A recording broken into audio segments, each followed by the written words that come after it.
the basic question is who? And yet arguably he was way more successful and way more popular than Caesar at any time. And Caesar would recognize this, which is why he allied with him.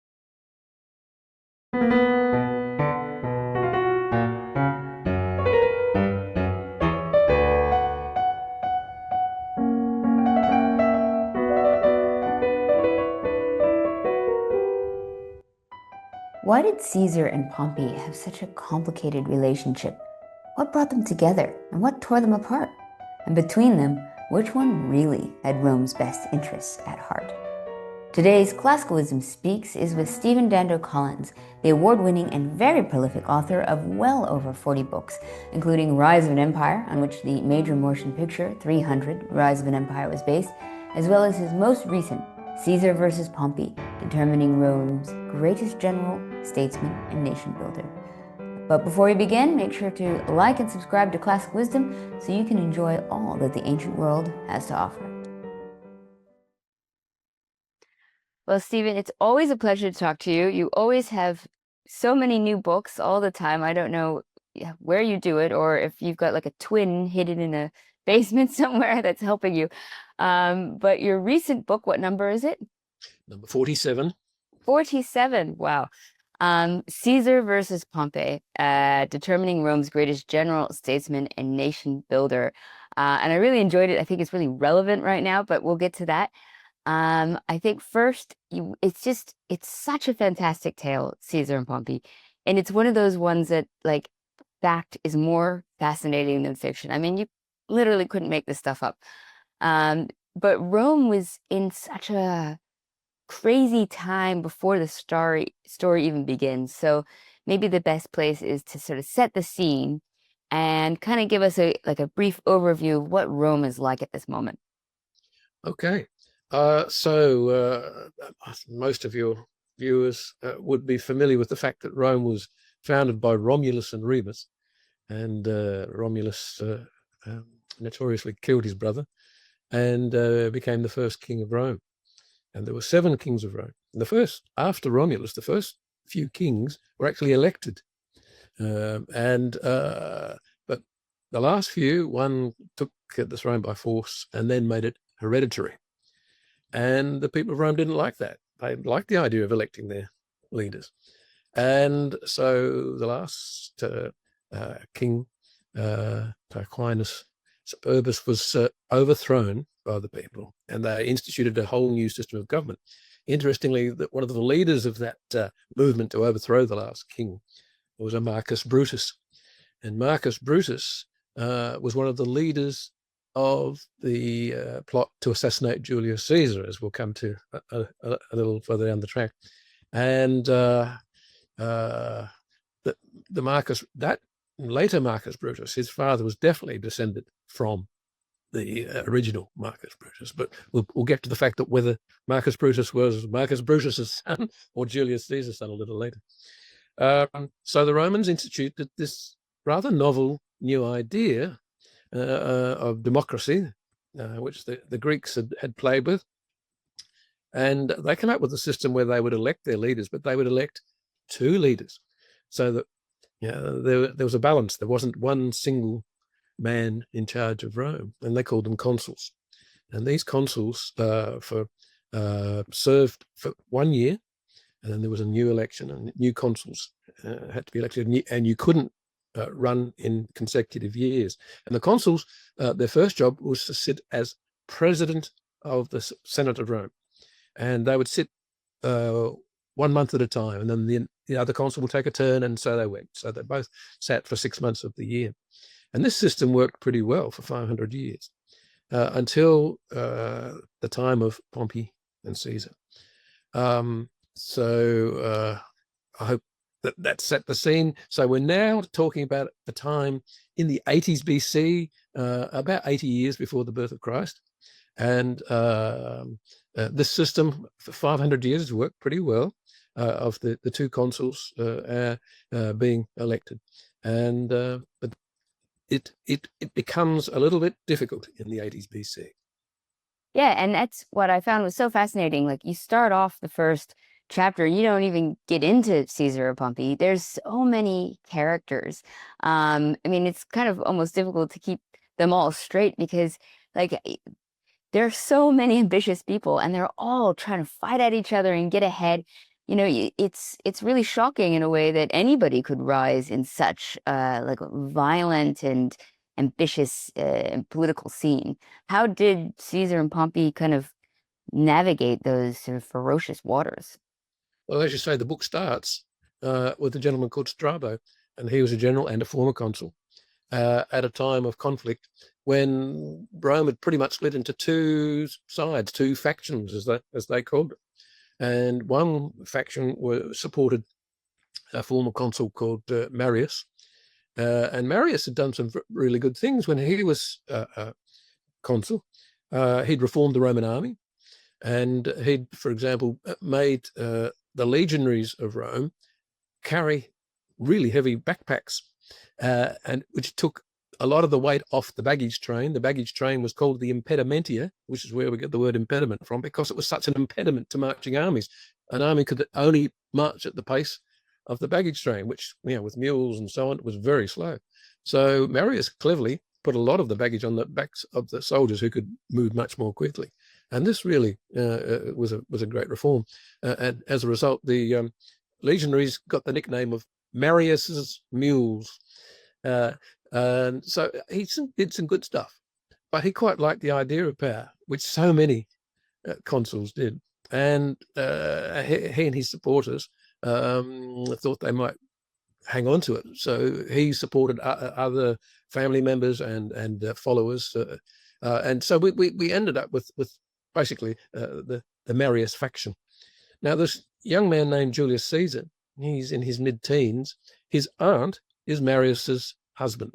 So Caesar is obviously aligned with the Marian faction. Now, as I say, we start the book with this general called Strabo. His son is Pompeius, or Pompey, as Shakespeare and English historians call him, renamed him.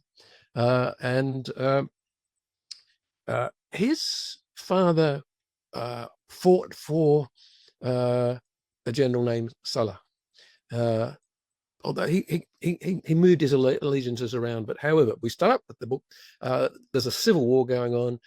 Strabo, Pompey's father, is leading an army which is camped right outside Rome. There's a thunderstorm, and Strabo walks through the lightning.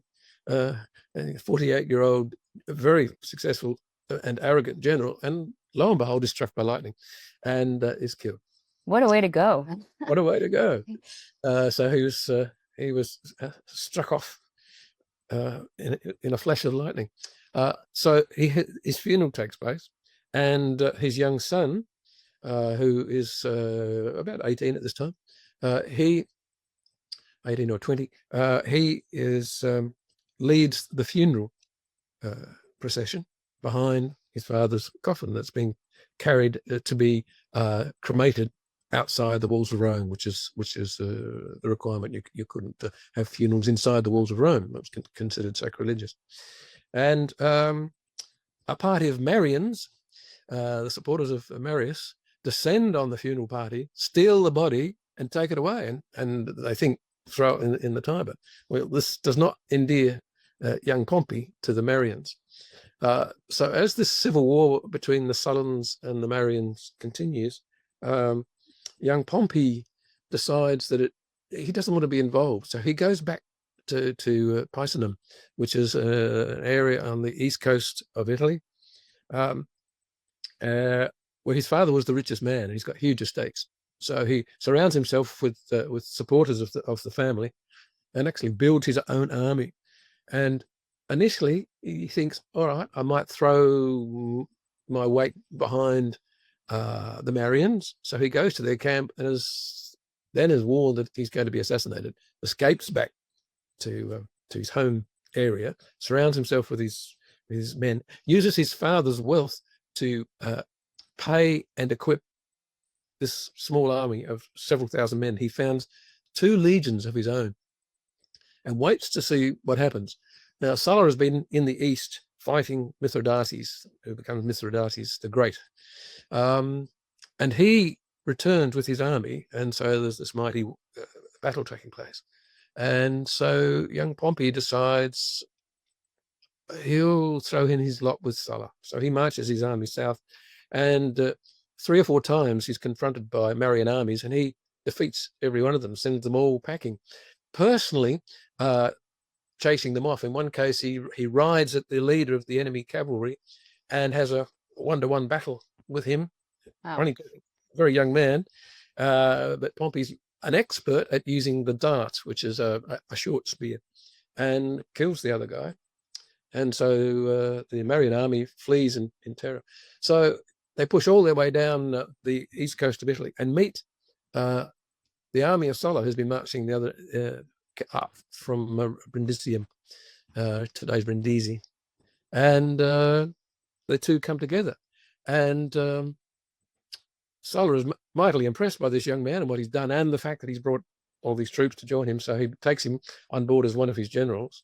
And by the time that Pompey's 23, he's a conquering general. Sulla has overcome the Marians. He's now the boss at Rome. He is appointed dictator. Now, in Roman times, the dictator was a post appointed by the Senate for a maximum of 6 months in times of emergency, at which time he had to stand down. And Sulla did this. After his 6 months, he stood down, but he still pulled all the strings. He still controlled everything. And he sends young Pompey off with an army to conquer the remaining Marian armies in Sicily, in North Africa. And so young Pompey is a very valuable young man. Meanwhile, young Caesar, who's about 6 years younger than Pompey, is in real trouble because the Marians are now being sought out by the Sullans and being punished, executed, losing their estates and all their wealth. And Caesar's father has died when he was a teenager, but his mother has looked after his cause, if you like, and has gone to Sulla or sent messages to Sulla via relatives. He's only a young man. Yeah, spare him. He's not done anything to against or to fight Sulla. So she actually saves her son's life. But as things heat up, Caesar flees to the east and hides in the east until things settle down. So Pompey returns to Rome, and having been summoned back by Sulla, and demands a triumph. A triumph is the ticker tape parade, if you like, the origin of the ticker tape parade, a parade through the streets of Rome with hundreds of thousands of Romans cheering the conquering general. And Sulla says, well, you've done a great job, but you're too young. You don't qualify. And nobody of your age, who is not even yet a senator, he was 7 years short of qualifying for being a senator, has been awarded a triumph. So in this gathering, Sulla goes to talk to others, but then it's told, we just heard Pompey say that you should take note of the fact that more people worship the rising sun than the setting sun. Ooh, burn. Isn't that a good line? Yeah, that's a very good line. Powerful. And Sulla says, let him triumph, let him triumph. So Sulla will be dead within a few years. Maybe he had cancer, but he seems to have known that he was dying. So he pulled back. He still, again, pulled the strings from a distance. So young Pompey becomes a conquering general, adored by his troops, the youngest ever to be awarded a triumph. So he's famous, whereas young Caesar is barely known of at this time. Yeah, to me, that's really amazing because, as Caesar is literally one of the most household names you could get from the ancient world. And, he doesn't make it out well. I mean, he's victorious, but then he's very not victorious. I mean, quite famously. So you would think, why has Pompey not received that same treatment? How come he isn't a household name when he had so much power, so much going for him? He was, descended from famous generals. I mean, he you think he would be, and his name's even short and easy to remember. I mean, that can play a role. So, and he's even written about by Shakespeare. So how come we don't have a Pompey salad? Yeah, exactly. Variety of reasons. I've been waiting for decades for somebody else to write a book about Pompey. There've been one or two biographies of him, but the basic question is who, and yet arguably he was way more successful and way more popular than Caesar at any time. And Caesar would recognize this, which is why he allied with him, which we might discuss a bit further down the track. But several reasons. Caesar's fans in more recent times have included Napoleon, who referred to, quoted him, Mussolini, a lot of not necessarily the best guys. And in fact, Mussolini and Mr. Hitler modeled their military on Caesar's legions. Their logo was the Roman eagle. The Italian Mussolini's party were the fascisti, based on the face keys, the symbol of the Roman magistrate's power carried before every magistrate. Again, harking back to Caesar. So they were all huge fans of Caesar. He was supposedly this great conquering general, which he was in many respects. But one of the reasons, I think, down through history and for centuries he was popular, was because he wrote his own biography, and he wrote very well. But he wrote two books. One was about his conquest of Gaul, and then one was about the Civil War, which he won. He never finished it, so some of his assistants finished it off.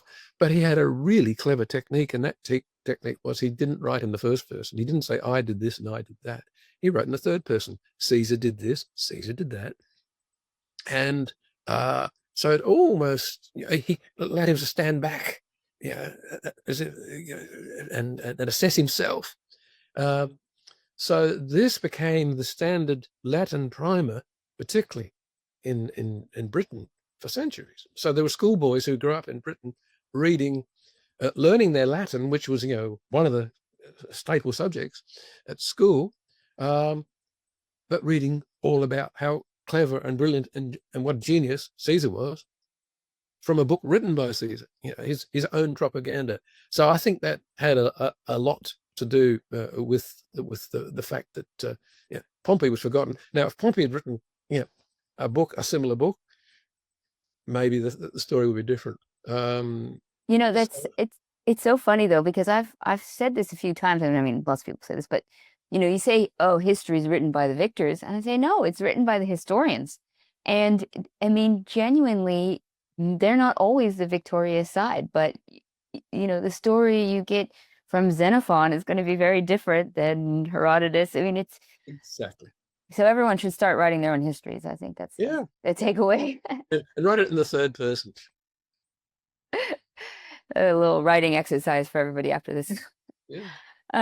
Now, with regards to your book, you make the title Caesar versus Pompey. And so, you sort of set us up as these antagonistic two sides of the thing, but they weren't always enemies. And you've referred to this, they're being allies at times as well.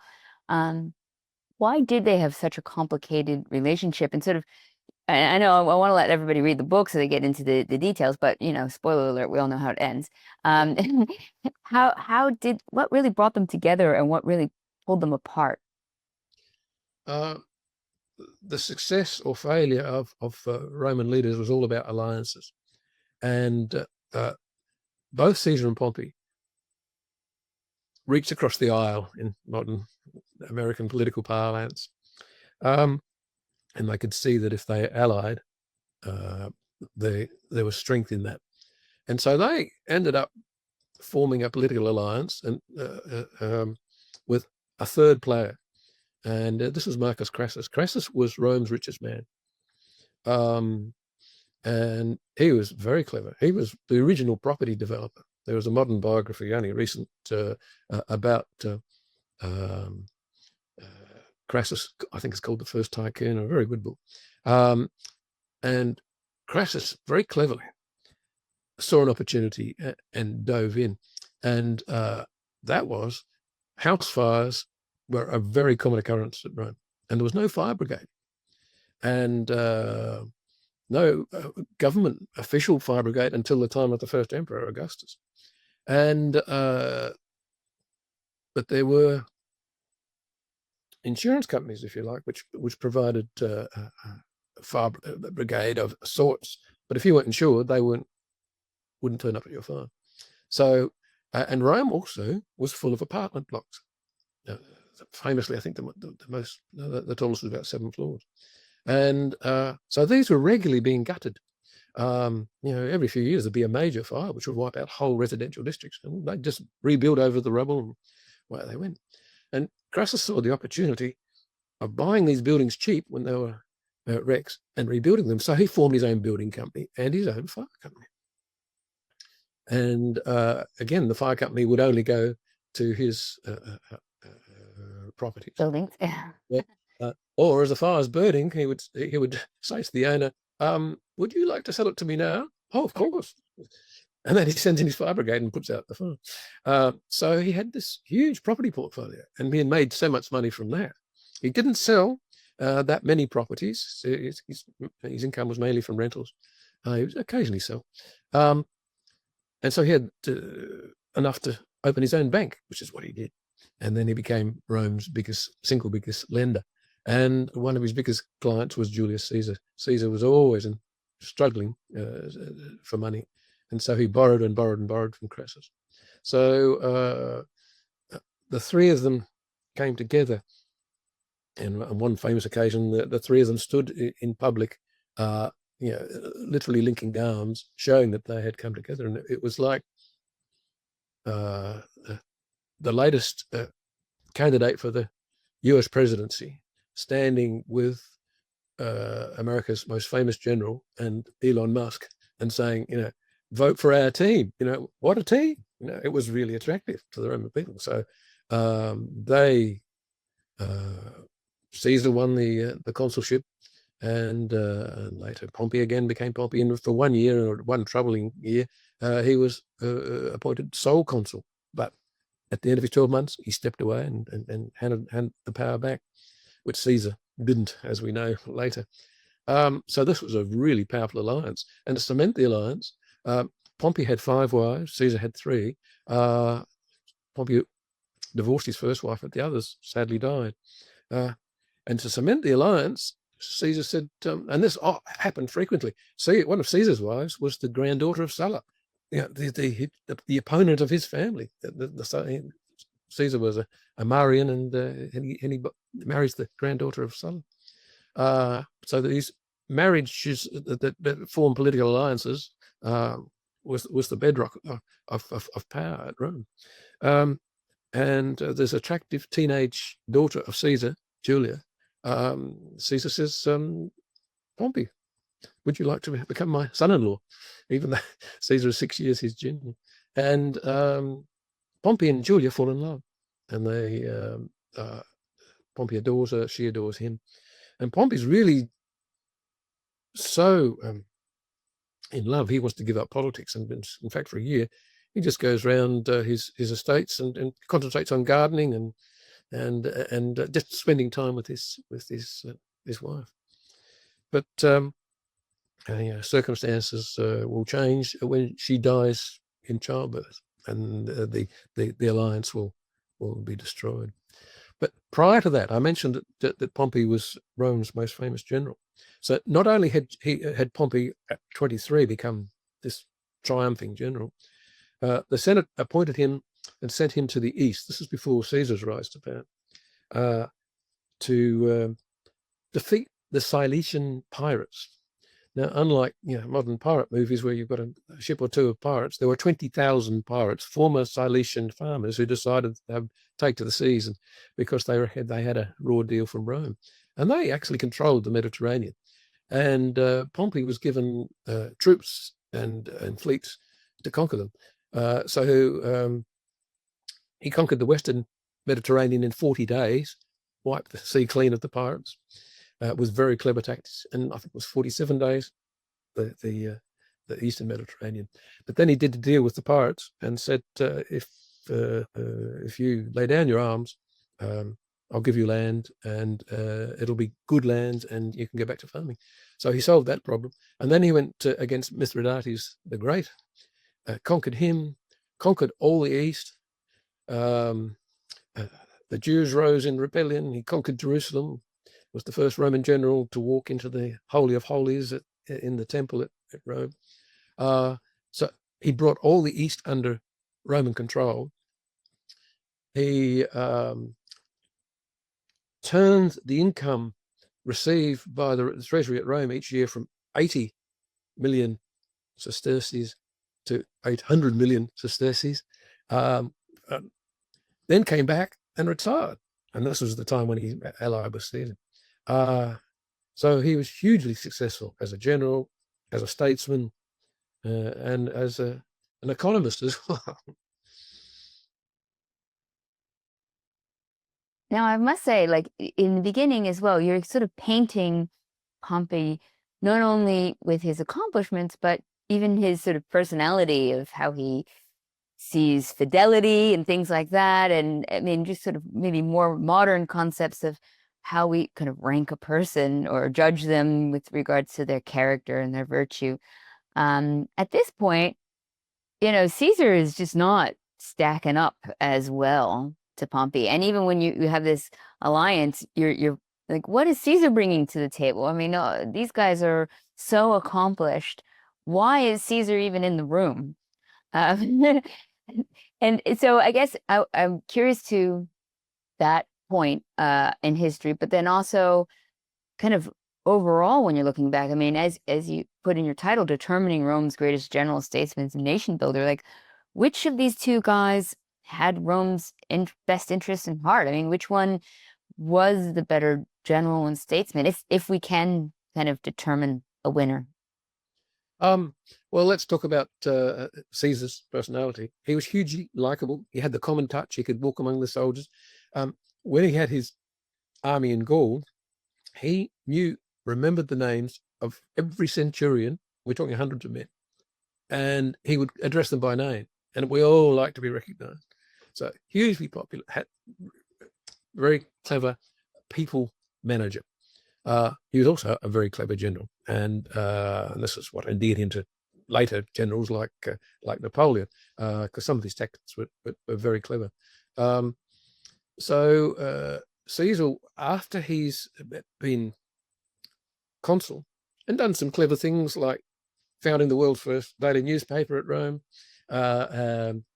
improving the traffic regulations at Rome, and making all the heavy traffic come in at night so that the streets aren't congested during the day, which creates the reputation of Rome being the city that never slept. New York has stolen that reputation, but that was originally Rome. So he did some good things. He, at that time, after you were consul, you could choose an appointment as a provincial governor, and this was a recipe to become rich, which Caesar desperately needed because he owed all this money to Crassus and others. And so he chose a couple of the Gallic provinces, Transalpine Gaul, among them, and he decided he was going to conquer the rest of Gaul. Long-haired Gaul was called because the natives all had long hair, and he did it and achieved it quite quickly, but had to put down numerous revolts. He landed famously in England, but didn't stay there, or in Britannia as it was. So when he'd left Rome to take up that appointment, he was being charged with financial corruption, election corruption, which it was quite blatant. They just paid people he paid people to vote for it, and for his colleagues, and so he got out of town fast. But all the time he was conquering Gaul, these charges were still hanging over him. And the moment he stepped foot back into Italy, he could be hauled before the Senate and charged with corruption, and there was no denying he'd done it. So as he built his army in Gaul, it became pretty clear that if he ever gave up that army, his political career and even his life could be at an end. So, from this distance to 2 millennia later, it's pretty clear that he'd set his mind that, all right, the only way I'm going to survive is to march on Rome. And eventually he did. And of course, nobody, or very few at Rome, supported him. And none of the establishment believed he would do it. He crosses the Rubicon, and in doing so, steps foot back in Italy and is declared an enemy of the state by the Senate. And we have the civil war that eventually puts him in power. So as I say, from the moment he left Rome with these charges hanging over him and went to Gaul and formed his army and conquered Gaul, it seemed inevitable that he was going to have to conquer Rome to survive. On a side note, I was recently writing about dice games in ancient Rome, and when he says the die is cast, and I saw that Augustus was a big fan of dice, and so was Claudius. Is there any chance that Julius Caesar was literally talking? I mean, would he have rolled the dice and seen it as a suspicious or auspicious sign to cross, or was it always metaphorical? I think it was metaphorical. Yeah. It's just that once you've thrown the dice, you've got no control of what number comes up, and a winning number or a losing number. Metaphorical, I think.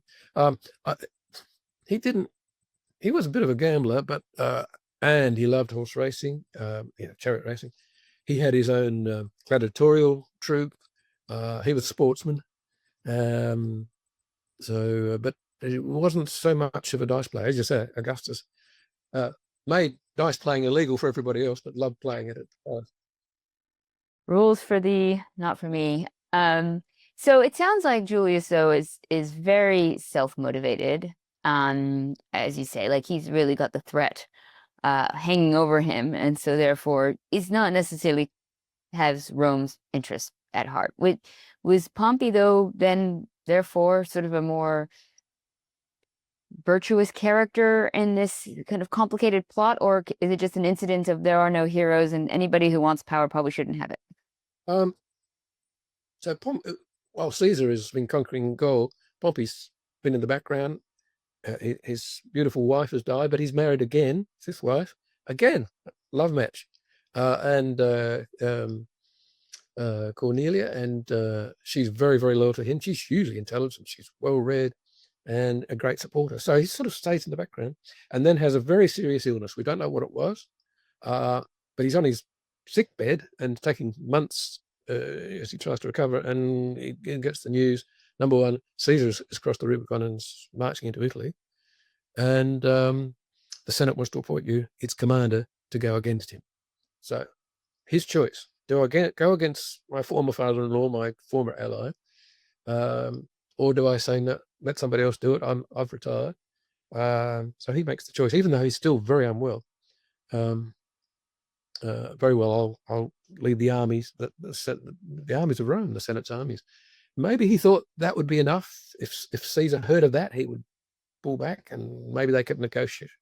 And in fact, they both sent emissaries, which they tried to negotiate a settlement. And the options included both sides to surrender all but one or two legions and this sort of thing. But Caesar wasn't having that. So the negotiations fell down. So for a long time, I don't think Pompey or the Senate thought it would really come to blows.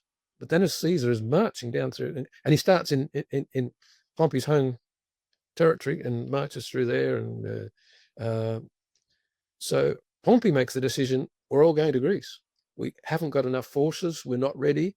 And so all the forces that he has in Italy, he does a Dunkirk very successfully, and ships them by sea to Greece. He says, we'll reform there, we'll bring in allies, and we will then go against Caesar. So Caesar enters Rome without any opposition. But there are not cheering crowds, as a lot of authors would like us to think, and novelists would like us to think. Yeah, there's this belief that Caesar was for the common man. 10 years before this, he'd said he was for the common man, but after that, no, Caesar was for Caesar. So he takes charge at Rome, and then goes to Spain and defeats the Senate's forces there, conquers Spain for himself, and then comes back and then goes against Pompey and the Senate's forces in Greece, and as we know, defeats Pompey there. But Pompey was so unwell, he stayed in his tent for most of the battle, and then was whisked away by his loyal lieutenants. And sadly, he's escaping to the east. If he'd gone to North Africa, where there was a large senatorial army, which Caesar later defeats, he chose to go to Egypt. He had installed Ptolemy the 12th, reinstalled him as king of Egypt, and had even given troops to the Egyptian king. So he felt that he was owed by Egypt. So he went with a few ships, his wife and youngest son, to Egypt, thinking that he would get money and troops from the Egyptians to go against Caesar. Big mistake. As he stepped onto the beach, they've already decided, no, Caesar is the strongest. He's going to win this civil war. So he's actually assassinated on the beach by soldiers who'd formerly been in Pompey's own army, who changed sides, become mercenaries for the Egyptians. So Pompey is taken out of the picture totally, and a very sad way to go. His wife's on a boat, several hundred meters offshore, sees this happen. Sees her husband stabbed from behind, and then his head cut off on the beach. So even Caesar, when he eventually goes to Egypt and installs Cleopatra on the throne there, he's offered Pompey's head, and he bursts into tears, and he's horrified, doesn't want to see it, and had said he'd always wanted to have a negotiated peace, and he always thought that he and Pompey could come to terms again. Pompey's out of the picture, and Caesar in North Africa wins, and comes back to and has the Senate, which he appoint him dictator for life, and whichever said, well, that's basically the king. And this foments the opposition to him amongst his own supporters, including Marcus Brutus, who, as I mentioned earlier, was supposedly descended from the leader of the opposition to the last king. The rumors throughout Caesar's time and after were that this young Marcus Brutus was actually Caesar's illegitimate son, which made it even more horrific that he becomes one of the, with Cassius, the leaders of the opposition to Caesar. And so we come to the day, the Ides of March, 44 BC, when Caesar is about to attend a sitting of the Senate. He's planned to go to the east to invade Parthia. So all the troops have been assembled there to do this. And this is the last sitting of the Senate before he goes. And there are 60 senators men he's appointed to the Senate, who have come together and said, we've got to get rid of him while we can before he heads off to the east, and got the big army behind him. We'll blindside him. And he's assassinated in the Senate, ironically, beneath the statue of Pompey the Great. And so yeah. he's only been sole leader of Rome, Caesar, for a year. It's amazing to see these just dramatic ends to everybody's life as well. I mean, it's not just, I'm going to die, I'm going to get struck by lightning, or, it's everything so dramatic. But you do wonder, kind of parallel histories, what would have happened if Pompey wasn't sick, for instance, and he had his full strength and power, or if he had stayed in retirement and they got some young general trying to make a name for himself, or But it kind of brings up a bigger question. This is one that you asked in the introduction, which I always think is a good question to question everything, essentially. Was the 500-year-old republic worth saving? Or at that point, where its flaws and the flaws of the leadership just bad enough that it had to be doomed? Is it sort of the natural trends and cycles of history that no one political system can last forever, that eventually it's going to go into decay? Can we imagine a world where this didn't happen this way, or was it was always going to happen? On paper, that the republic was the best system because you've got the balance with the two consuls, and they could only be in power for a year at a time. But another factor comes into play, as it always will, and that was human nature, particularly male human nature. And the alpha male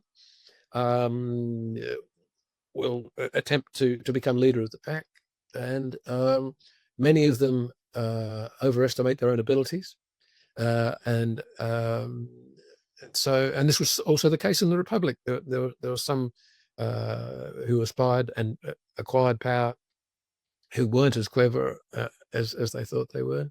Apply it to today and today's republics. The American system is a deeply flawed system, and it's only a couple of 100 years old when you think about it. The basic flaw, to my mind, of the American system is that the American president is basically a king. You look at the Western democracies, the British system. There is a monarch or a head of state, and then there's a head of government, a prime minister. And most republics around the world have this dual head. In America, the president is both the head of state and the head of government. So you don't have this. Compare it to the Roman Republican model, where you had two consuls. The same thing with a separate head of state and a separate head of government. Basically the same system, except often, as in the British system, the head of state is a king or a queen, not elected. To my mind, it's amazing that the American system has stood up all this time with one monarch, if you like, in charge. I'm sure that the founding fathers of America thought that in having an elected Congress, this would provide the balance of power, and it has, basically. But as we found in more recent times, there are if you have someone who's determined to have power, the opportunities, there's no real restrictions.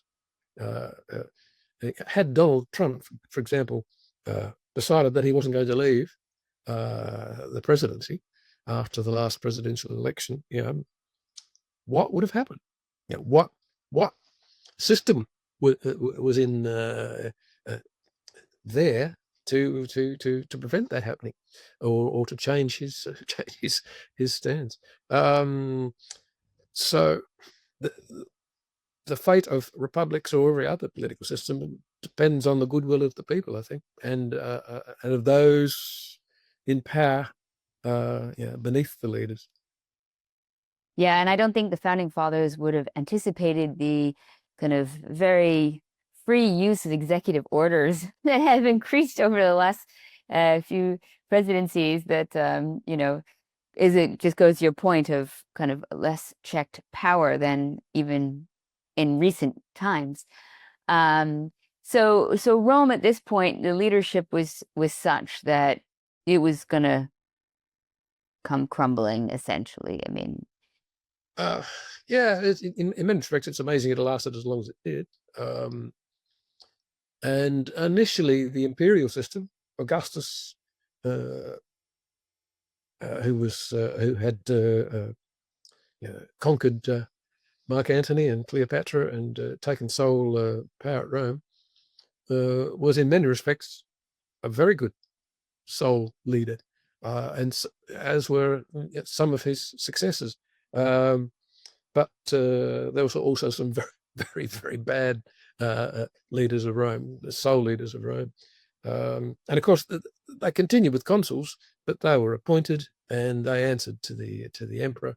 So the imperial system was basically the same as the system of kings toward the end of the reign of the 7 kings. So there were good reigns and bad reigns. Yeah, and it's interesting now because, of course, when people think about sort of the largest things that we remember from the Roman Empire time period, it's the Roman Empire, in a way. Like, so, yeah. It destroyed itself in the end. So Constantine the Great hated Rome, rarely went there, and set up his own capital, which became Constantinople in the east, in competition with Rome. And this will tell you something about why Romans wanted to be consuls and senators. So the Roman Senate had been supposedly the controlling body under the emperors. And Constantine said, okay, I'm taking away all your power, Senate of Rome, but you can continue to exist, but you've got to pay enormous amounts of gold just to sit there. And hundreds of men did that purely for the prestige that they were senators of Rome, and yet they had no power.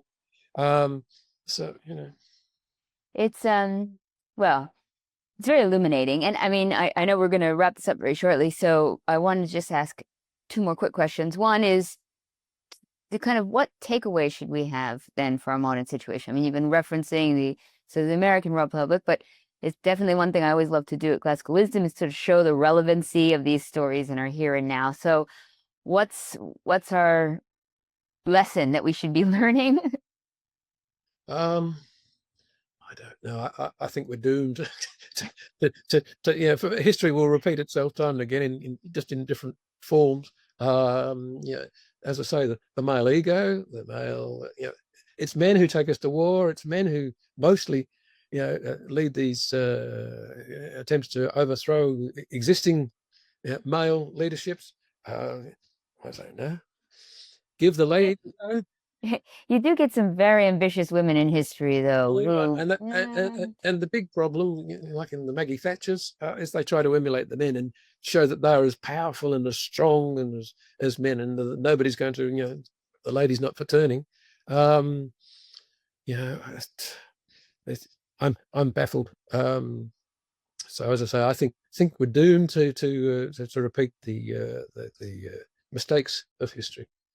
Well, and I think, when you see the political situation of being so ambitious and so aggressive that, I mean, it just is a violent cycle that continues itself. Yep. One interviewer asked me once, okay, so what if they were able to modify the genes of males so that they didn't have this combative, competitive killer instinct? And I said, well, the only problem with that is that you'd have no incentive to get out of bed in the morning. The human race would just die out very quickly. So we needed that during the caveman era, because you had to go out and find food for the family and the clan. I really don't know. I think the best thing to do is try to learn history, and if you're going to be like Caesar, just learn to write your own history books. Exactly. Okay, so very, very last question, and I'll let you go, is what's number 48?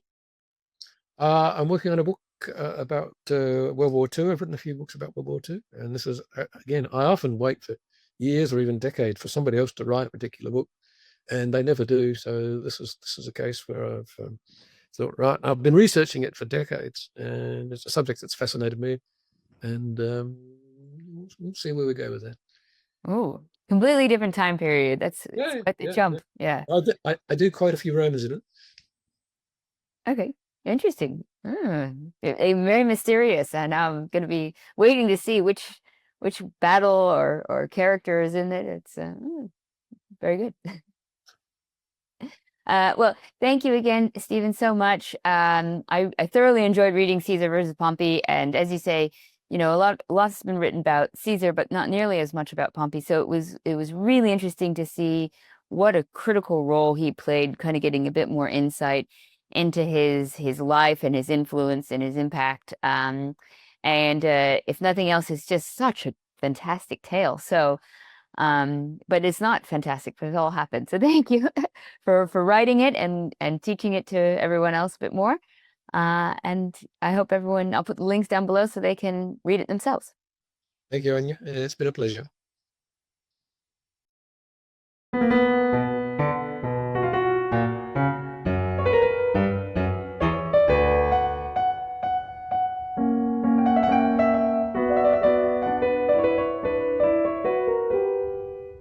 Thank you for listening to Classical Wisdom Speaks, a podcast dedicated to bringing ancient wisdom to modern minds.